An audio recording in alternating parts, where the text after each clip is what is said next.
Saya nganter anak saya masuk ke rumah sakit karena sakit parahnya, tapi saya nggak bisa jenguk anak saya karena gangguan itu nggak kelar-kelar gitu kan, harus diselesaikan. Dan saya kemudian pulang 5 hari sesudahnya, itu jemput anak saya udah sembuh.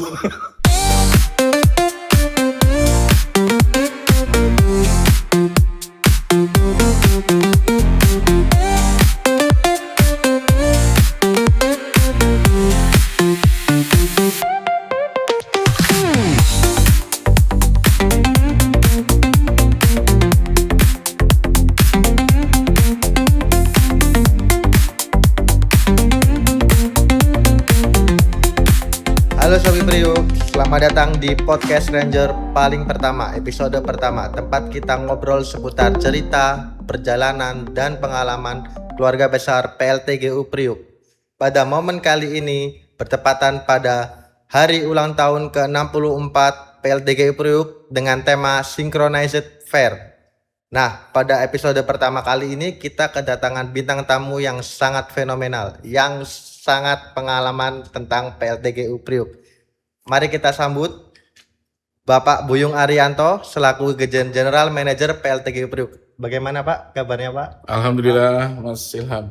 Baik Pak, mungkin kita ngobrol santai aja Pak ya. Mendengar hari ulang tahun ke-64 PLTGU Priuk, kira-kira apa yang ada di benak Bapak? Iya.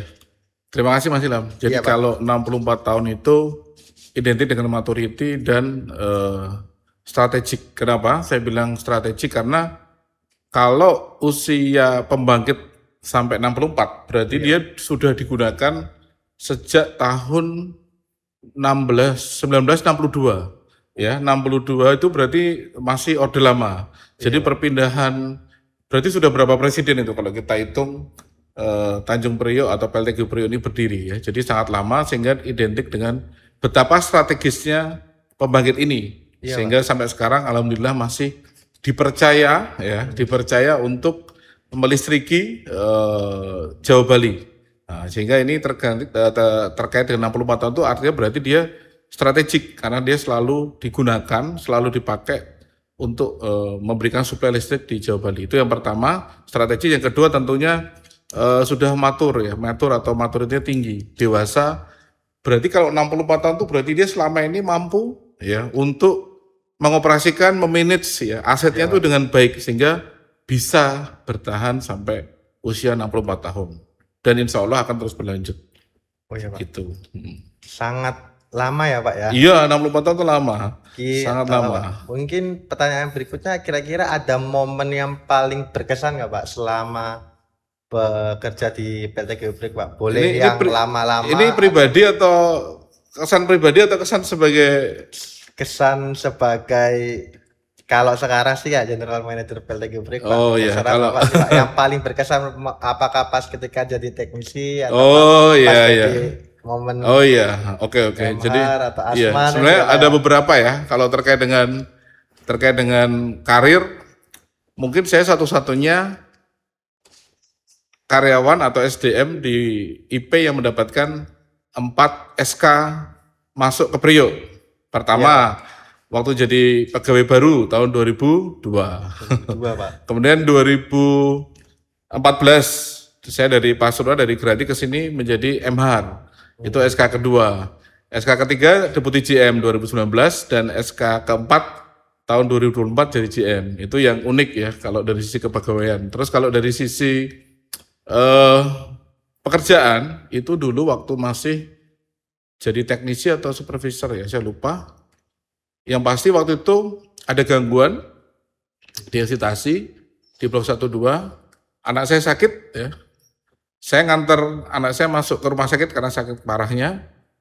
Tapi saya nggak bisa jenguk anak saya karena gangguan itu nggak kelar-kelar gitu kan, harus diselesaikan. Dan saya kemudian pulang 5 hari sesudahnya, itu jemput anak saya udah sembuh.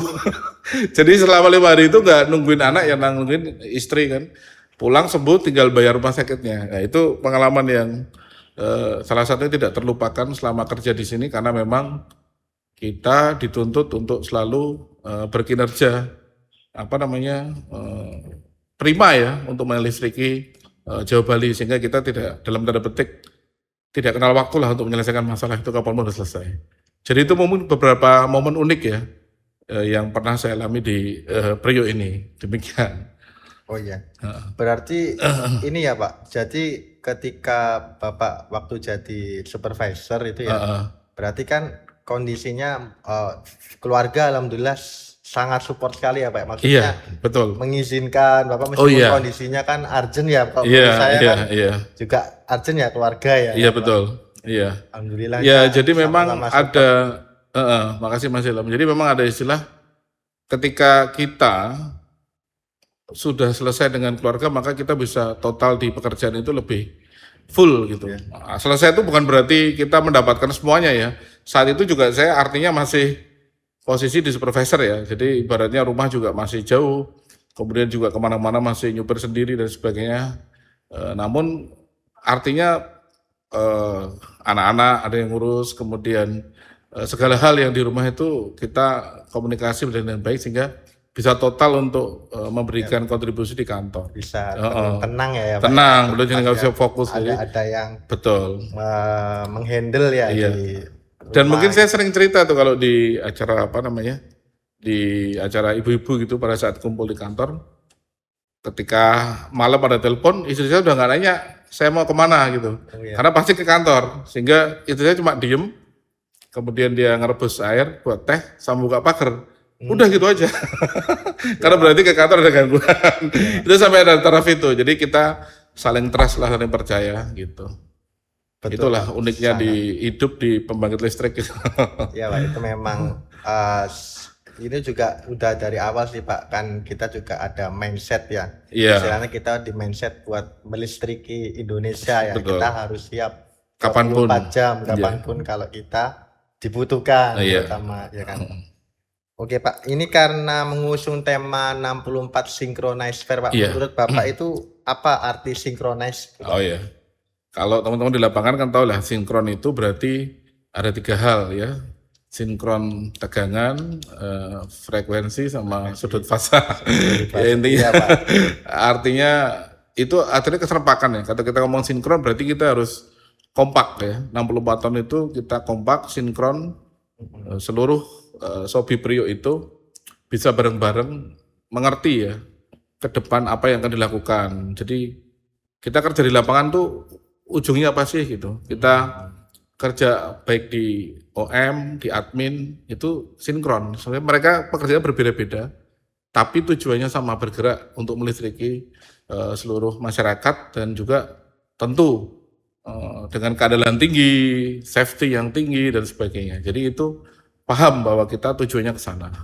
Jadi sinkron itu kita bergerak bersama-sama walaupun yang kita kerjakan berbeda-beda, namun kita serampak ya sama itu dalam keserampakannya untuk melistriki Nusantara ya Pak. Iya betul. Lalu nih Pak, pada tema kali ini juga ada tagline Combine in Harmony Cycle. In Harmonic Cycle. Iya. Aneh jadi ingetnya Combine Cycle. Combine Cycle ya, iya betul.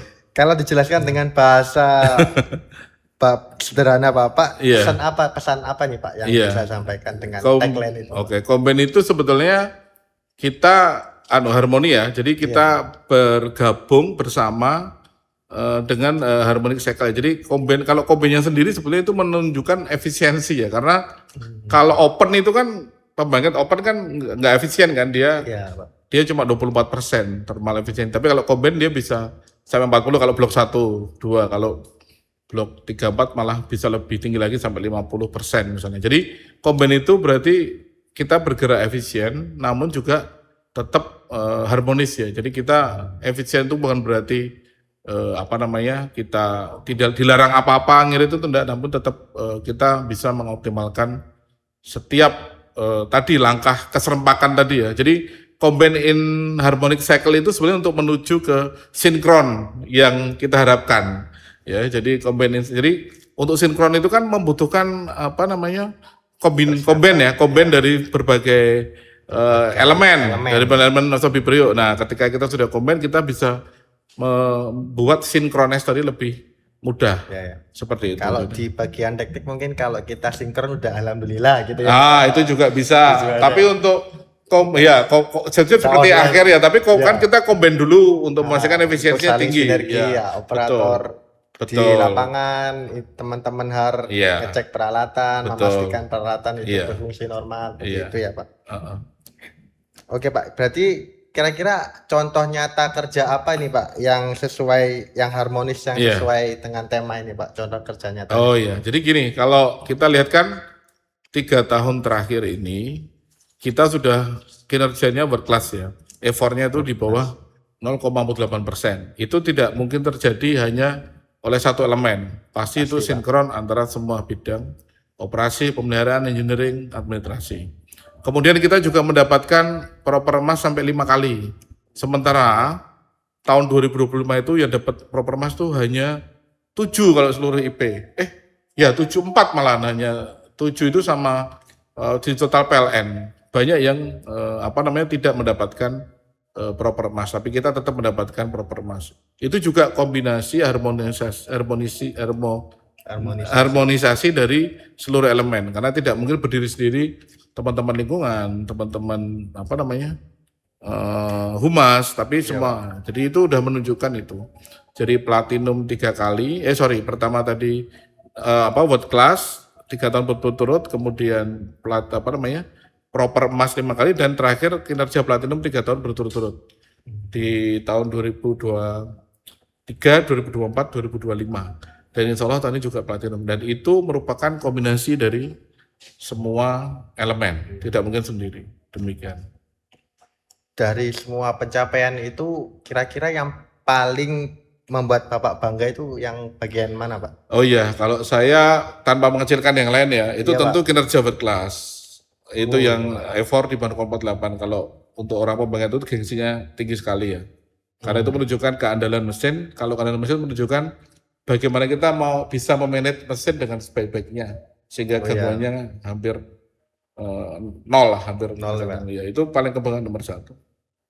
Tentunya dengan tercapainya nol itu kan pasti ada tantangan operasional ya Pak. Iya. Nah, menurut Bapak ini yang paling luar biasa dari tim PLT Geopriok ini apa Pak, sehingga bisa melewati tantangan itu Pak, yang kita udah umur 64 nih Pak, tapi kita masih tetap kuat ya istilahnya ya, tetap kuat, tetap bisa sesuai dengan harapan world-class itu, kita tetap bisa mempertahankan itu ya Pak. Iya. Menurut saya salah satunya ya saling memahami ya tugas masing-masing gitu. Jadi memang pada saat teman-teman operasi atau teman-teman HAR misalnya melakukan pekerjaan penanganan gangguan itu kan teman-teman admin mendukung ya, salah satunya dengan apa sih kebutuhannya supaya mereka cepat selesai, itu dibantu. Sehingga teman-teman HAR pada saat menyelesaikan gangguan itu bisa cepat.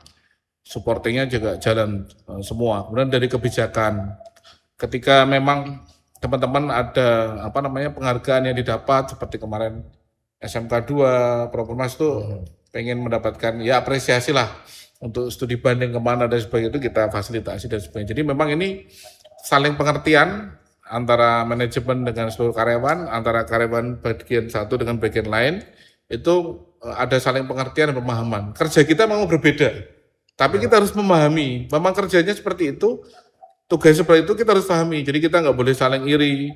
Kalau ini kok seperti ini, enggak. Tugas kita mau berbeda, tapi tujuan kita tadi keserpakan, sinkronis untuk menuju satu tujuan. Jadi saling memahami, kemudian dengan saling memahami itu kita bisa memberikan support dengan ikhlas ya ke bagian lain, divisi lain, antara manajemen ke tim, antara tim ke manajemen. Itu memang kita semua berbeda job desk-nya, tapi kita memiliki tujuan yang sama untuk melistriki Jawa Bali dengan andal. Gitu.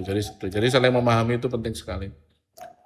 Oke Pak, kalau dari saya sih juga saya udah merasakan sih Pak, banyak program-program dari PLT Geopriok ini yang sangat luar biasa. Salah satunya kan juga ada program antar jemput pegawai, ada juga program misalnya ada kerjaan lembur nih Pak, kita biasanya difasilitasi dengan Grab korporat, betul. Sehingga teman-teman aman, nyaman pulang aman meskipun waktunya tidak pasti ya, tapi setidaknya kita tetap aman gitu Pak. Iya. Nah kira-kira nih Pak, ada program keberlanjutan apa nih Pak yang kira-kira paling menarik atau yang paling terasa Pak manfaatnya Pak di PLTG Bro? Oh iya, kemarin itu kalau dari survei ya untuk engagement daripada Iya Pak, betul. karyawan kita tuh nomor 3 terbaik ya seluruh IP. Ah, Jadi jadi saya itu juga membanggakan selain KKU tadi, kemudian platinum ya, proper emas, kemudian ada apalagi tadi saya bilang platinum, proper emas, terus apalagi tadi itu ada lagi yang lebih bikin manajemen lega yaitu engagement daripada karyawan itu kebetahan atau pengen tetap tinggal atau bekerja di Priok itu ternyata tinggi sekali kalau dibandingin kalau dari 37 unit kita nomor 3 itu kan berarti tinggi sekali ya.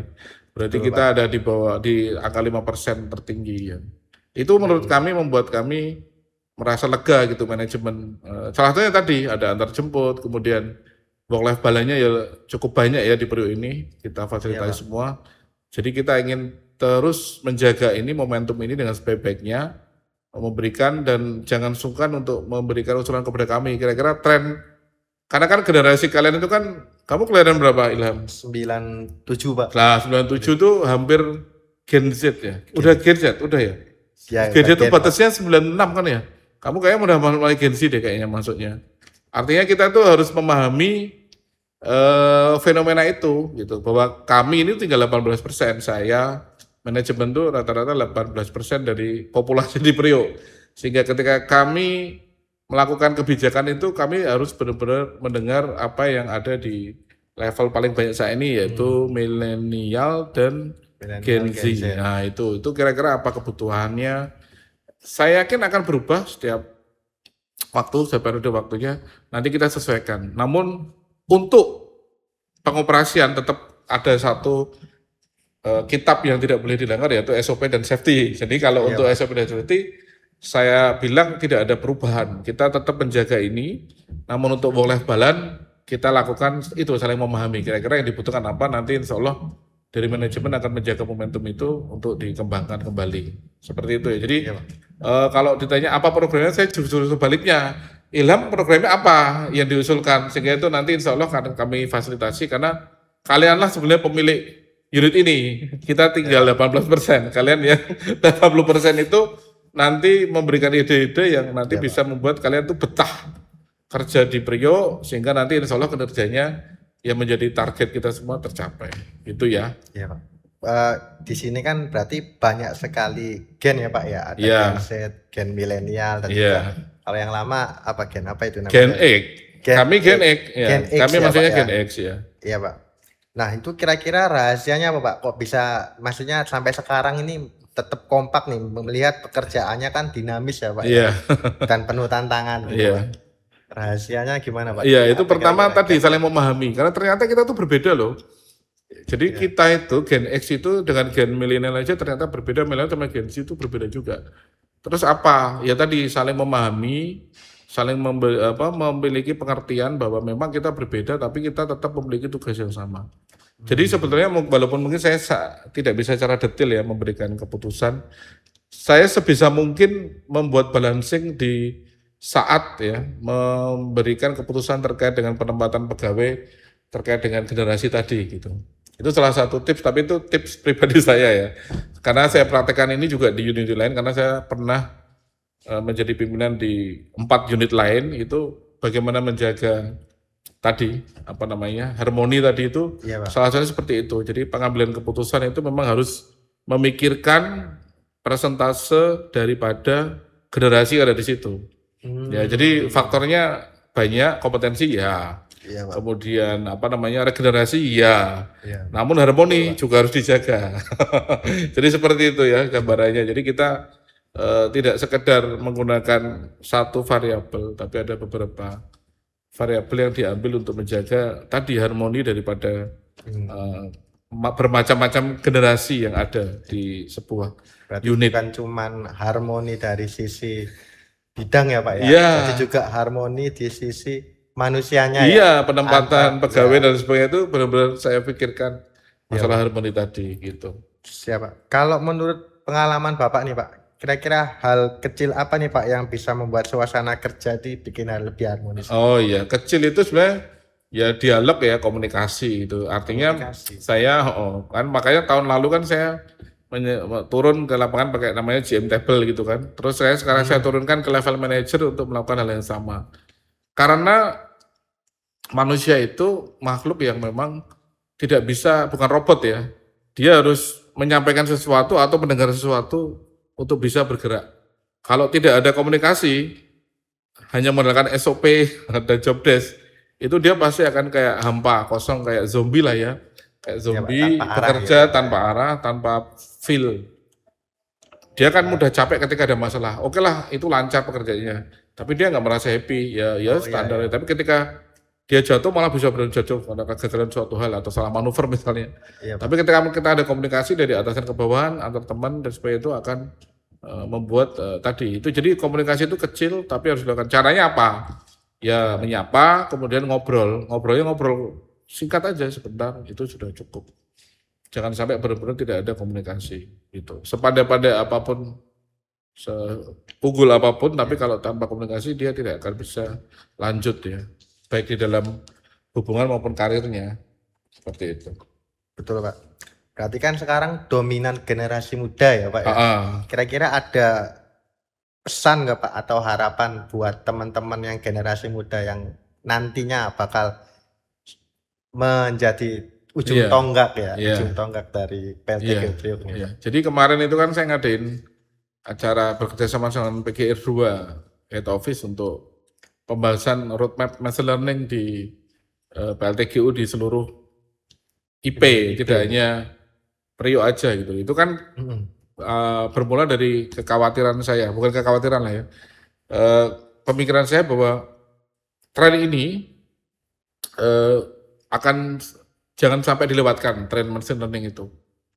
Karena ternyata benar, di Priok itu orangnya banyak yang minat atau berminat untuk mempelajari ini dan mengimplementasikan di lapangan gitu kan. Dan ternyata di level direktorat itu belum ada roadmap-nya. Sehingga mau tidak mau kami membuat roadmap itu, tapi anak muda yang menjalankan roadmap itu. Ya, jadi artinya teknologi baru itu harus diadop oleh kalian. Teknologi baru, tren baru, tapi yang berhubungan dengan keandalan, efisiensi pembangkit. Nah itu jadi tempel terus itu. Nanti kami berkewajiban untuk membuat policy atau kebijakan sehingga langkah adaptasi kalian terhadap teknologi, terhadap tren yang ada itu bisa berjalan seiringan. Jadi ada tempatnya, ada wadahnya gitu loh. Nah, jadi kalian bergerak ke arah positif, kami mewadahinya gitu. Kami membuatkan policy, membuatkan SK, SE gitu. Jadi jangan sampai kalian terlalu udah banyak pekerjaan yang yang kreatif itu, tapi kami lupa mewadahinya. Nanti kita tidak tahu ada konsekuensi apa-apalah di situ tuh. Misalnya konsekuensi hukum, konsekuensi legal, konsekuensi lingkungan yang kalian tidak tahu terjadi. Nah, kami berkewajiban untuk membuat policy, membuat koridor atas kreativitas yang kalian lakukan. Jadi seperti itu. Jadi kalau dibutuhkan anak mudanya apa, ya silakan adopt teknologi sama tren terkini untuk mengembangkan pembangkit kita. Gitu. Salah satu wadahnya ya inovasi itu Pak.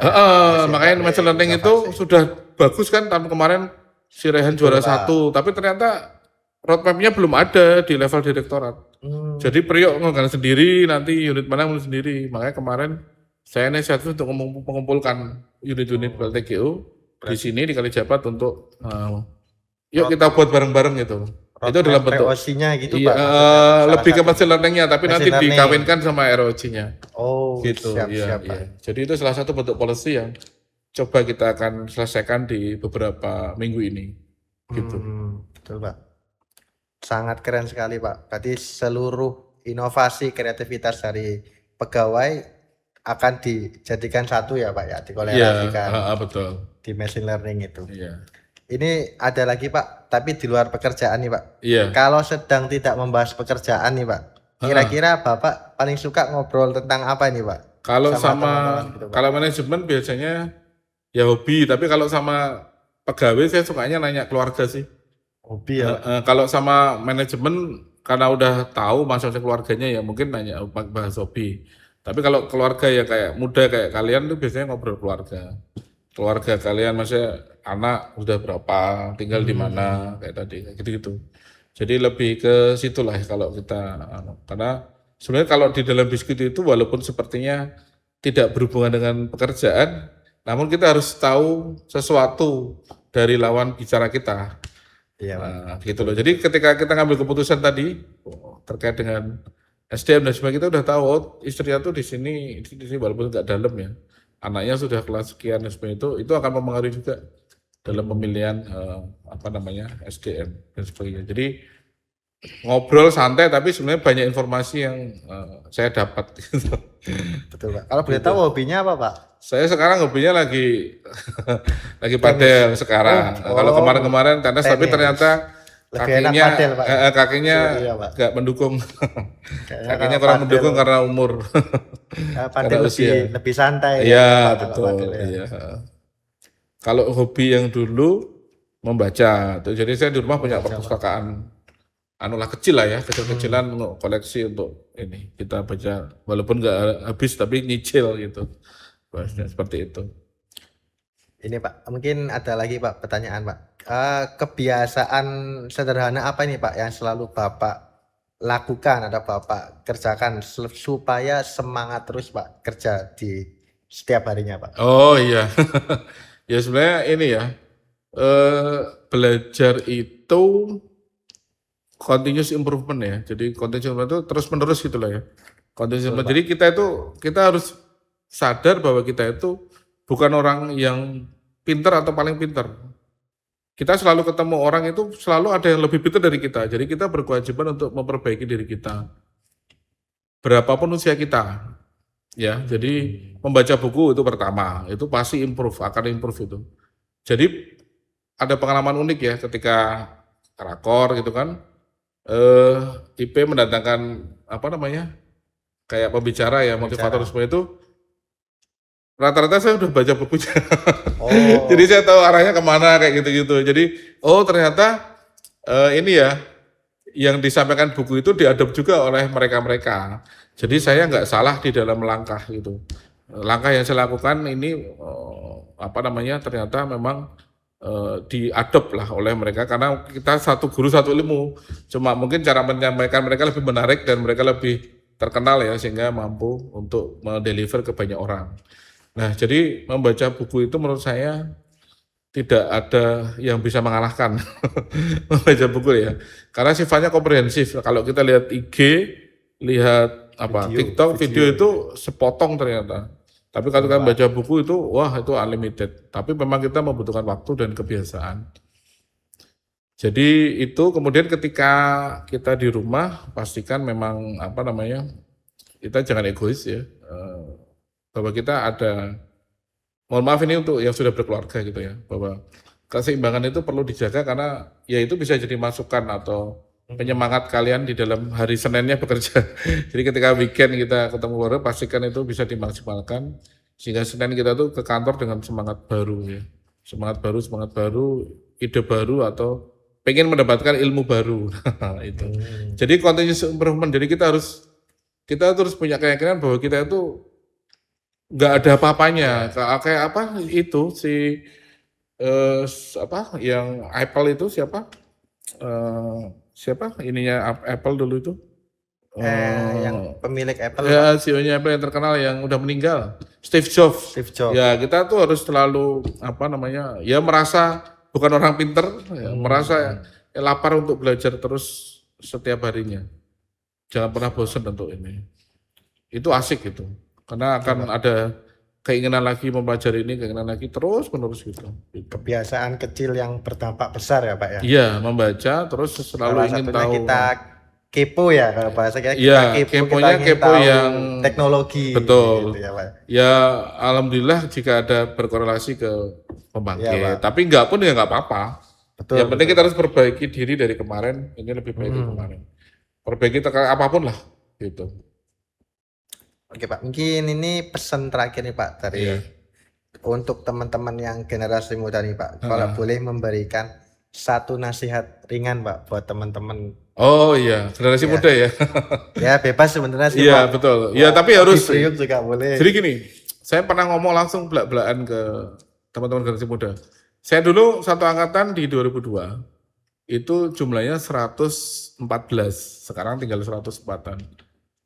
Terus saya bisa membayangkan kapan sih saya jadi supervisor senior, manajer. Saya bisa membayangkan nih. Karena jumlah kami ya cuma segitu gitu. 114 total karyawan waktu 4.500. Nah, generasi kalian masuk itu ada yang 700, ada 500, 700. Tapi strukturnya masih sama jumlahnya untuk mencapai ke atas ya. Sehingga satu-satunya jalan satu-satunya nasihat untuk teman-teman adalah persisten. Persisten itu gigih, ulet di dalam bekerja. Karena kalian harus pertama harus bertarung melawan diri sendiri, kedua ya berkompetisi dengan teman-temannya sendiri. Sehingga kalau kalian mudah tidak gigih, tidak ulet, mudah menyerah, ya sudah, kalian tidak akan bisa bersaing gitu. Walaupun di dalam kita tadi persisten gigih dulu itu tetap ada kolaborasi, ya bukan berkompetisi saling mengalahkan, tapi berkolaborasi. Tapi dari berkolaborasi itu nanti akan muncul seorang yang terlihat unggul, ya, yang akan bisa membawa atau meneruskan ya kepemimpinan di Priok maupun dimanapun. Jadi satu kata ya persisten. Persisten itu gigih dan ulet. Udah itu aja. Untuk anak muda itu nggak ada gantinya selain itu. Udah itu. Berarti buat Bapak sendiri juga Pak ya yang selalu mengalami banyak tantangan Iya, ya, Pak, ya. iya. Mulai dari Iya. saya OJT itu kan Bapak jadi DGM, Iya. terus dapat amanah jadi GM juga kan ya Iya. Pak ya. Terus baru masuk kembali ke home, Iya. ke rumah lagi ke Priok sebagai general manager. Iya, betul. Salah satunya juga itu Pak, Iya, betul. persisten itu ya Pak. Persisten itu. Jadi harus gigih, ulet. Karena itu modal yang tidak bisa diganti sama kata-kata lain. Jadi tidak ada kata pengganti selain gigih ulet, itu nggak ada kata penggantinya. Apa? Beruntung itu hasil dari gigih dan ulet. Betul ya. Jadi gigih dan ulet itu kadang hasilnya nggak langsung. Mungkin sebulan lagi atau 2 bulan lagi. Wah, saya beruntung dapat ini. Padahal itu hasil usahamu yang kemarin waktu kalian gigih itu. Tapi kalian kadang saking gigihnya lupa kalau udah pernah mengerjakan itu dengan baik. Hasilnya baru diterima 2 bulan lagi, seolah wah ini saya tuh beruntung terus sih ditempatkan di unit-unit enak gitu. Ya, padahal itu usahamu dulu-dulu yang membuat kamu jadi seolah-olah beruntung. Padahal kamu sebenarnya gigih dan ulet untuk mencapai itu. Coba kalau orang gigih dan ulet itu orang udah nggak ngaku gigih dan ulet lagi karena udah menjadi habit dia. Gitu. Oke, dari teman-teman Sobi Priok mungkin ini udah cukup ya. Banyak sekali obrolan seputar cerita, pengalaman tentang pekerjaan ataupun tentang keluarga dari Pak Buyung Arianto. Terima kasih Pak untuk Sama-sama, Mas Ilham. waktunya dan juga kedatangannya di podcast Ranger yang paling pertama nih. Mungkin untuk kedepannya nanti bakalan ada podcast Ranger berikutnya. Iya, betul. Nantikan kembali Sobi Priok di podcast Ranger episode kedua. Oke, Priok Dan- Infinity. Oke.